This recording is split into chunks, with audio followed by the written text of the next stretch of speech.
Hello and welcome to the Hardy Brain, the show that takes athletic, introverted entrepreneurs and leaders and transforms them into ironclad brain performers. I'm your host, Dr. David Hardy. And today on our show, we've got another amazing guest. She's a psychologist, a keynote speaker, and has her own podcast and a brand new book out. I wish I'd quit sooner. Welcome to the show, Dr. Laura Hambley Lovett. How are you doing there? I'm well. Thank you for having me, Dr. David Hardy. Absolutely. Now you go by Dr. Laura, right? So, Yeah, it's kind of my brand name. People remember it, so why not?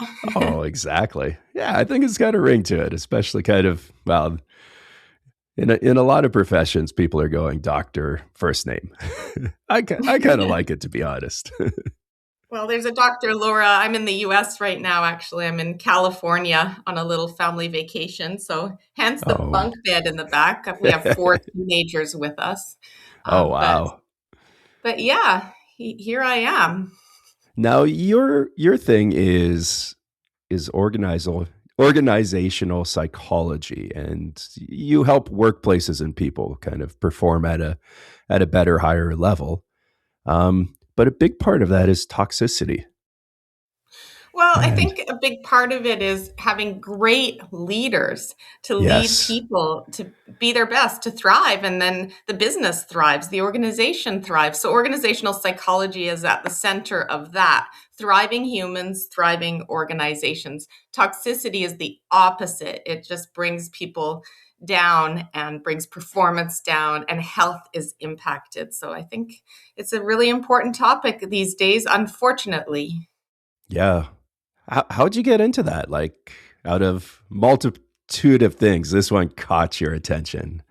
And Well, I've been a leadership specialist, for lack of a better word, since I started the research on remote leadership, actually, on how you lead and motivate people when you're at a distance. And that started in 2002 when I did my doctoral research on that topic. And I'd been at it a long time. Pandemic hit. I mean, it became a global topic. And I really noticed a trend that was going on post-pandemic.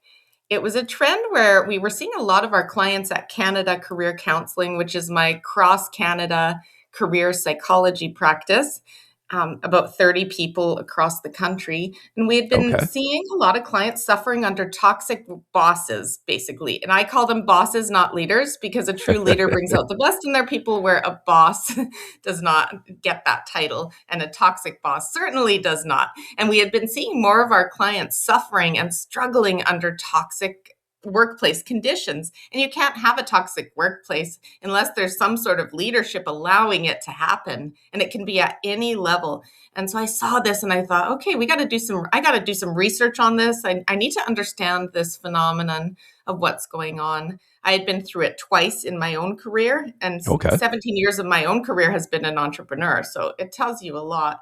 But I started to do the research with my University of Calgary students and found that there wasn't much research in North America. However, there was global research on the topic, and we decided to do more research to understand what this phenomenon was. You've mentioned a lot there.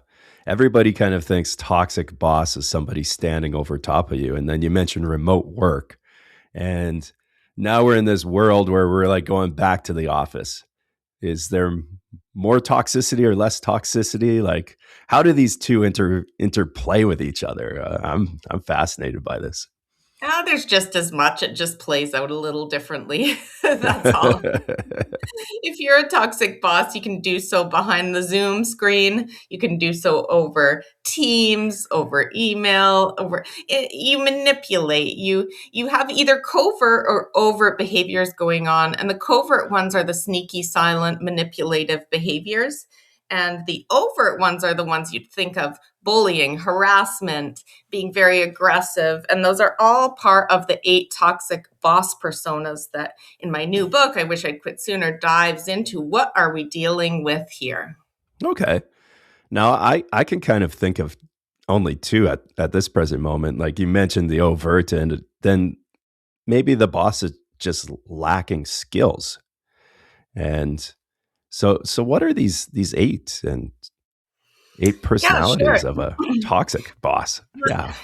There were hundreds of behaviors and stories, and we interviewed people from across North America who had survived a toxic boss in the past 5 years. Because we thought 5 years was a good cutoff. You still remember it, it's not too far back, but it was so funny how people came out of the woodwork saying, I reported to them 8 years ago. Is that okay? Because I still remember it like it was yesterday.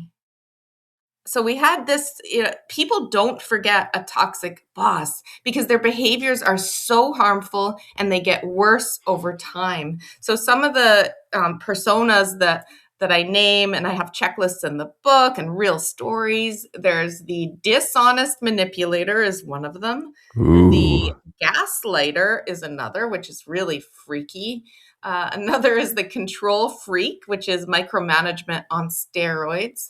Another is the unethical corruptor, which is more covert, but does really unethical things with money, with data, with information under the Wow. surface. They're very smart and very manipulative leaders or bosses, sorry. Yeah. Now, what was your story? You said you had two of these. Oh, so in my book, I talk about the Ice Queen, and that was about 21 years ago when I found myself in a new consulting job with a bigger consulting firm. So I was really excited to prove myself. And then I realized I was reporting to a very toxic woman, and she was known as the Ice Queen in the industry. I didn't know that when I took the job. But she tore me to shreds. And I had done a presentation, and she was a control freak for sure. She was also a narcissist. That's another of the types. I have the narcissist and sociopathic leadership behaviors in there. And she was just really an abusive a-hole, which is another of my 8 personas. And she tore me to shreds. I had done this presentation. I had worked really hard on it. She was on vacation, and a control freak likes to control, and she couldn't control. So then her way of regaining control was to pick it apart, but in a way that humiliated me in front of the other consultants. And there was not one nugget of good in her eyes, even though the clients that were there, the corporate clients, gave me good ratings. Was it perfect? No. I was still on a learning curve, and I still am. I wasn't perfect, but I didn't deserve to be humiliated, berated, and torn apart. So I knew I had to get out of there, and I was able to get out of there in about 8 weeks, which is, I was lucky. I had the flexibility to do that, to abandon ship and to find another job, but not everyone does. They get trapped, like in the cage on the front of my book. They're trapped financially. The market conditions aren't good. Maybe they're tied to pension or long-term incentives, and they feel they can't leave. Oh, I was there. I was under H-1B visas trying to start practice in the US. And yeah, when you're under a visa, it's like, yeah, once that sponsorship is gone, you're not just gone in your job, you're out of the country. Oh, And no. and it also seems like you mentioned North America. It seems like North America is like this is a norm, especially in the professional world, where people are chewed out, and that's like the process. If you've got a doctor or master or a high level degree, you're gonna be chewed out, and sent on your way. And it's almost like a rite of passage in a lot of these environments. And I know the corporate world, the tech world, even high skilled trades are the same way to some extent. Do you want to touch on that from the research you're doing versus what you've seen globally? Like, is there a difference? Like, this seems to be cultural norms, um, Mm. almost to an extent of a hazing process in the workplace. Or is it just there's just an epidemic of bad people out there? I'm not sure. Yeah, it's an interesting question and an interesting, that would be a very long conversation to really understand, well, why? Why is this going on? But I definitely have some theories around it. And we are seeing it crosses all industries. So toxic bosses can be found in any industry. And I've been surprised at some of the places where we found them, like higher education has a lot of them. Healthcare has tons of them, Oh, as you know, Dr. amazing. Hardy. Yeah. Healthcare's a hotbed, but higher education, really, nonprofits, really, that just breaks my heart. So we see them in those industries, and then we see them in the likely culprits. So I have stories in the book from Wall Street, from Hollywood, stories that you'd say, okay, yeah, I get it, right? I don't have the military in here, but the US military has actually had a fair bit of toxic leadership research. So I said there's not much research in North America. There is some, including the US military. But I would say the common denominator is fields that have smart people and big egos. So their ego drives the car. They get really into their head. I'm smart. I'm the best. I'm climbing this sort of ladder. I have my reputation, and it starts to get to their heads, and they're not using their heart enough. They're using their heads and their ego to lead them, and it gets the best of them. And then if the environment rewards that sort of behavior, they do more of it. And it does kind of seem like there's way up the ladder that way. That a lot of these traits are actually sometimes beneficial to a company to some extent. And it's harder to find somebody who's competent, capable, and yeah, quite often that can lead to egos being Yeah, big time. promoted. And Big not time. necessarily with the social skills. Like you mentioned, smart people. Well, sometimes smart people, they have a tendency not to be as in tune socially. So, um, Bingo. Yeah, yeah, totally, right? So we got to get really good at hiring and promoting the right people for leadership roles. And we're right. not very good at it still. And then we get these issues. But the funny thing is the younger generation, so generation Z or Z, they're the youngest in the workforce, so they're in their 20s basically ish. They're not putting up with it as much. They're just not. They grew up with bullying is bad. They grew up with these messages. They grew up with seeing the Me Too movement of 2017. All of these messages that you don't have to be abused. You don't have to be treated like garbage. And they're much more likely to leave a toxic workplace and move on. So that's what we're seeing. Oh, generationally, this is kind of one of those hot topics because, of course, generations like to kind of, oh, always say mine was the best generation. Yeah. Like, Yeah. yeah, culturally, we were always the best. And of course, the snowflake culture is being like one of those terms tossed out there. And that, yeah, these kids, they can't thrive, they can't deal with adversity. And it seems like things are just polarized, that the pendulum's just swinging back and forth, and there's no common middle ground. Uh, what have No. you seen common middle ground to actually help with this? Like, um, yeah, I was a leader. I grew up in like a direct order based environment where, yeah, your superior gave you an order, you did that, versus, oh, no, I don't have to do that, or I don't feel like it. Um, where's this actually cohesion, and where do people move forward to? What is this picture of ideal leadership nowadays?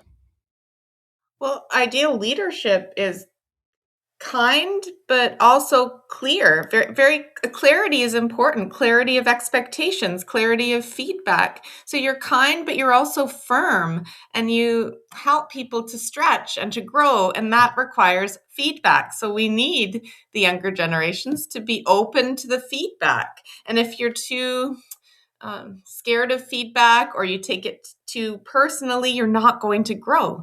So it's a balance of being able to be kind and empathetic, but also clear with expectations and feedback. And it's a tough balance. It really is. And if you get certain personality types that are quite sensitive or haven't developed the resilience, resilience is so important. It's a muscle that we need to develop in our young people. And and how do we do that then if it's kind of like walking on eggshells maybe? Well, we need to set the expectation up front, right? When you're starting under a Ah, new leader, this is, I'm going to give you feedback, and sometimes it may sting a little bit, but I'm not trying to sting you. I'm trying to help you grow. And I'm also going to give you praise. And I think not enough leaders take the time to give praise and appreciation. And you got to layer that on. You got to put those yes. coins in the bank. And then when you have the coin of feedback, then it lands easier. I remember, like my former career was teaching, and I walked into one of my first teaching positions, and it was in a behavioral school. And the counselor comes up, and she's like in this fake fur jacket, like shiny, shiny earrings, makeup, and she was a trip. And she goes up to me, and she's like, "There's only don't overthink it, Dave. There's only two things these kids need." And she pauses: love and boundaries. Nice. And I've just, ever since then, I'm like, really, that can be extended to all parts of the population, like any age group, any relationship is this Mhm. combination of love and boundaries, and more love than the boundaries part. But they just Yes. go hand in hand, and people kind of think that they're opposites. Um, but they're not. And how do people kind of see it as okay, well, how do I combine these together, um, in a proper high stakes pressure environment, say of a startup or a deadline? How do people do both when they're leading, or how do people below a toxic boss, maybe, or an incapable one, give love and boundaries back? Yeah, that's the thing. I mean, I always say to clients, part of your job is to make your boss look good, to help your boss, to make their life easier. I Yes. mean, that's the reality of it. And but there's a key difference that was one of my aha moments in writing this book and in the research, and that's the difference between a difficult boss and a toxic boss. Yes. Difficult bosses are plentiful. They're difficult to work with, they're frustrating, they may be poor communicators, they may not be great at delegating, disorganized, the list goes on. We've all had them. And we can have traits of difficult leaders in ourselves, but they're not toxic. Toxic bosses will continue to get worse over time, and you cannot navigate them with boundaries. They don't like boundaries at all. And if they feel that you're challenging them or questioning them, they will not like it, and they will have a hit on you to try and get rid of you. So they either want you to quit, or they'll find a way to fire you. And you're on a path of abuse, basically. And the abuse is like a romantic relationship. It might start off where they really love you. They're so excited that David has joined the team, and they make you feel like you were the best hire they could have found. And then it gets worse and worse over time. And you try everything. You try to, navigate them. You try to make them look good. You try all these things, but it gets worse, and it's never enough. That's a toxic boss. A difficult one, you can learn to manage them. You can learn to work with them and make them look good, and things can actually work out with a difficult boss. Hmm. I love that explanation. Yeah. Because I know this isn't a research study, but well, part of it is that, yeah, what percentage of people out there are actually like a psychologist definition defined diagnosable narcissist? Oh, I mean, that's really problematic to Hmm. even know, because, first of all, a narcissist never thinks they're a narcissist. No narcissists have ever said, I self identify as a Oh narcissist. no, of course not. Right? And same with toxic bosses.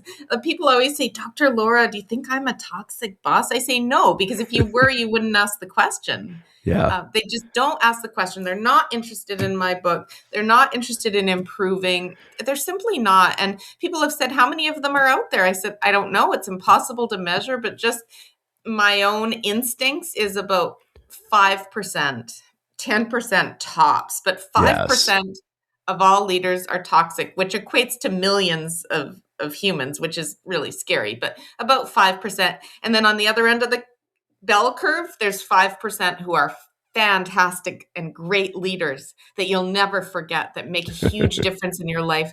Only 5%. And the funny thing about them is they don't see it as that. They're so humble about it that they don't see it as that. And yeah, it's so interesting that way. Oh, definitely. Yeah. So only roughly about 5%. And Yeah, but yet, then we have good ones. Like we if have it, maybe yeah, 20% that are, good. They're good. They're improving, they're good, they care, yeah, but they're not great. Like I'm talking about the great leaders that yes, we would yeah, aspire to 5%, and then maybe another 20% are good, and then a whole whack are average. Like a third of leaders are just average, right?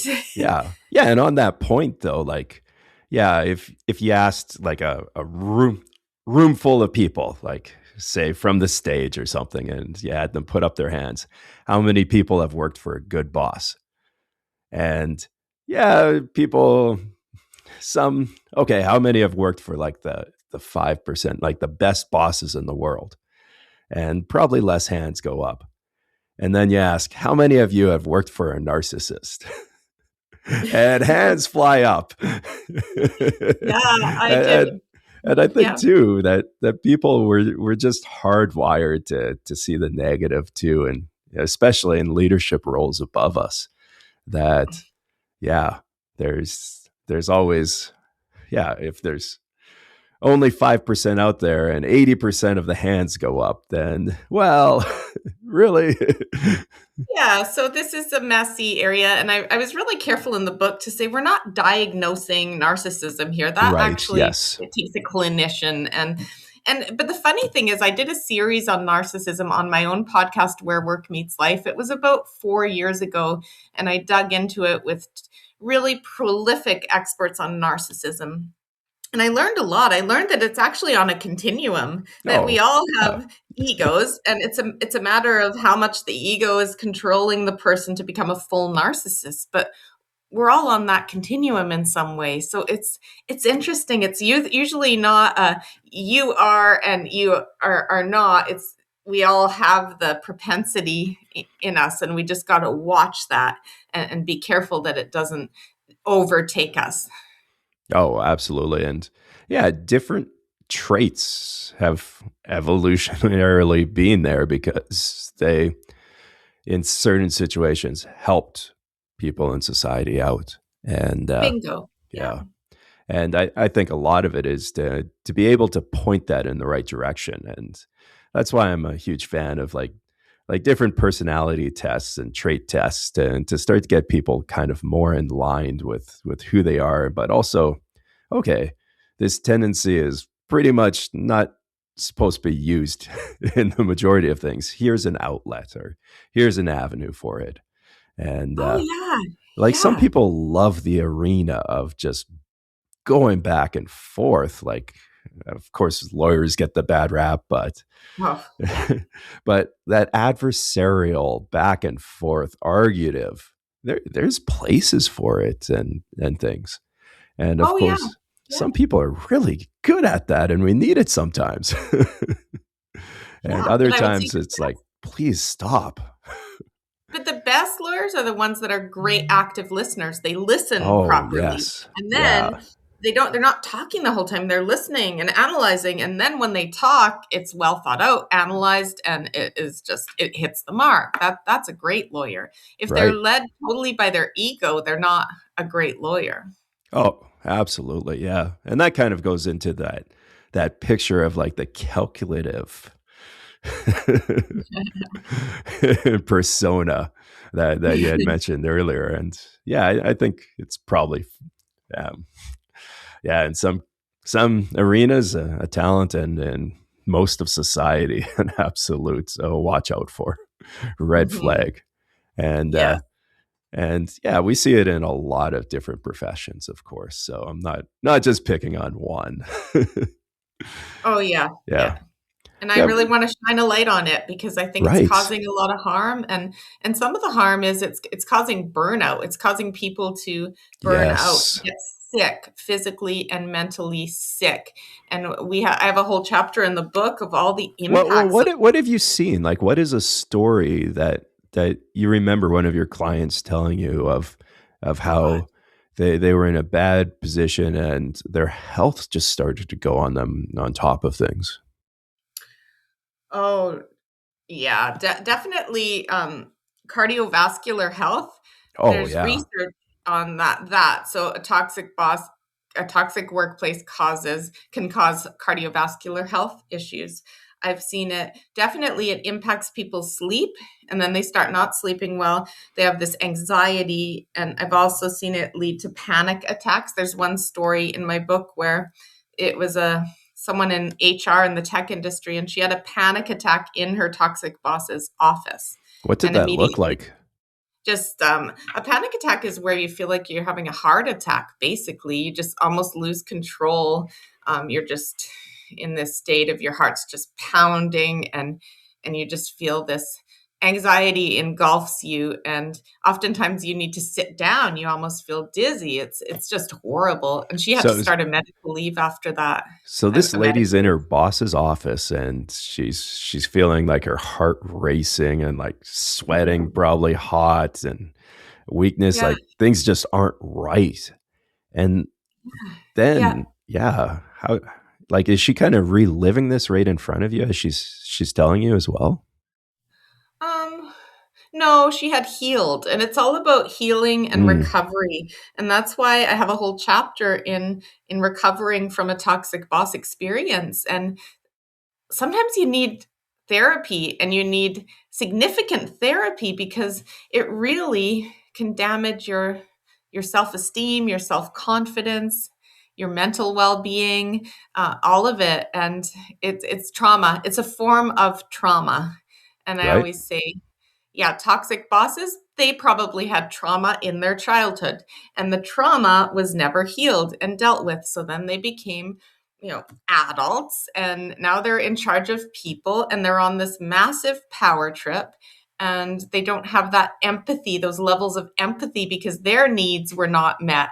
And in order to change a toxic boss, they need a major intervention, but they're not open to that. So that's the tricky part. Sometimes maybe a near death experience, or a major health scare or something, could make someone transform their life, but most toxic bosses do not become better bosses. right. Well, that also takes a very skilled person to help walk somebody through some of these things, right? And that Mhm. whole change making thing, that especially if you're dealing with someone who's kind of overthought things and can justify, it's like, okay, well, what is the right way to approach somebody that way? So going above what somebody underneath would do, how would a good psychologist deal with walking a narcissist through recovery then? Most psychologists don't work with narcissists, because it's just too hard. But most Okay. narcissists don't seek out a psychologist. No, But the but one I have but a on my lot of podcast, companies will bring them in. yeah, oh, in leadership roles. Yes. Yeah, Dr. Wendy Bahari, she's written a book on narcissism, and Wendy was on my podcast, and she specializes in narcissists. So she actually works with them in therapy, and she's one of the few therapists that do that. So they'll come to her. So it's not like they'll never get help. It's just rare, right? And most psychologists are, no, can't deal with that. It's too hard. But yeah, she's made some breakthroughs by looking at their patterns from childhood, how they've suffered, and really dug into that. It's just deep. It's very, very deep work. It's not one or two sessions and you're done. Oh no. Well, nothing really is one or two sessions and done, but But I've been having people come out of the woodwork to work with me. So I work with a lot of toxic boss survivors, and they hmm want help kind of rebuilding their career post toxic boss. And I've had them at all levels, even executive levels, reporting to a toxic CEO, and their self-esteem is broken. They're just in a lot of psychological pain. And then I help to rebuild them so they can get back in the driver's seat of their career. And then I also have difficult bosses that approach me, and they realize they're difficult and they want to get better. And those ones are a lot of fun to work with too, because you can say, that's not going to work when it comes to human beings. And I give them direct feedback. I'm direct, but I'm empathetic. So again, it's kind but clear. So with this, is AI going to like be an outlet for people who can want to be direct to get a task done? Or is it going to like instill the wrong patterns in people? AI is a tool, and Yeah.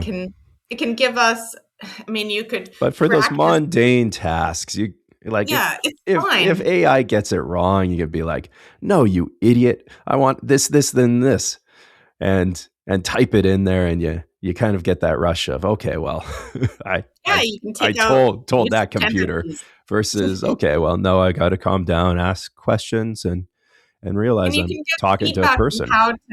you can get feedback from AI on how to have a difficult conversation, how to give feedback. And Yes, I yeah, always yeah, say, just be careful that you never just rely on it. You always need to put that empathetic human touch. And we have our yes, intuition. AI doesn't know what intuition, they can explain it, but AI doesn't get the empathy and intuition, those sides of true human connection are kind of lost on it. I mean, it'll try to explain it, but that only comes from within. So you need to trust your instincts and truly connect with people. Don't spend all your time on your phone and your computer, because we're losing that human connection and the ability to read the nonverbal cues properly, and the ability right, to really yes. understand deeply what that other human has been through in their lives.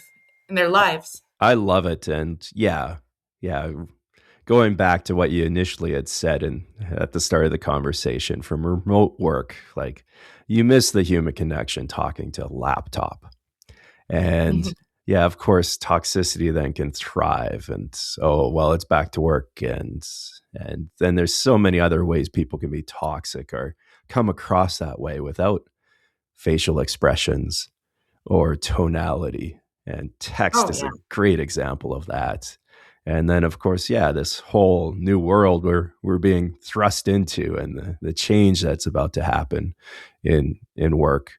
And well, I know you're gonna hit the stage at South by Southwest there. And what topic is it that you're going to be talking on there? It's about, I wish I'd quit sooner. I'm going to do a TEDx style talk called Stop Toxic Bosses that I created for my book launch. Stop Toxic Bosses. That's what it's all about. And then I talk about, what is a toxic boss? What are the 8 personas? What to do about it? Why it's such a huge issue. Um, and yeah, we need more awareness of it. We need more conversations about it. So I'm really trying to shine a light, bring this into widespread discussion. And it's called hashtag Stop Toxic Bosses is the movement that I'm all about. I love it. So, how do people find out more about you? How do they reach out to you? So the website is drlaura.live, drlaura.live. And on the website, I have the podcast, the book. It's available on all the platforms, plus Audible. I narrated it, and I have a 50-page workbook that I give away for free to help people work their way through the journey when they're doing the Audible or audiobook format. And they can check out my podcast, Where Work Meets Life. I've been doing that for almost 6 years now. And Okay, I'm always wow, happy to connect. LinkedIn is where I am the most, but I'm on Instagram, TikTok, all Facebook, of them. all of it.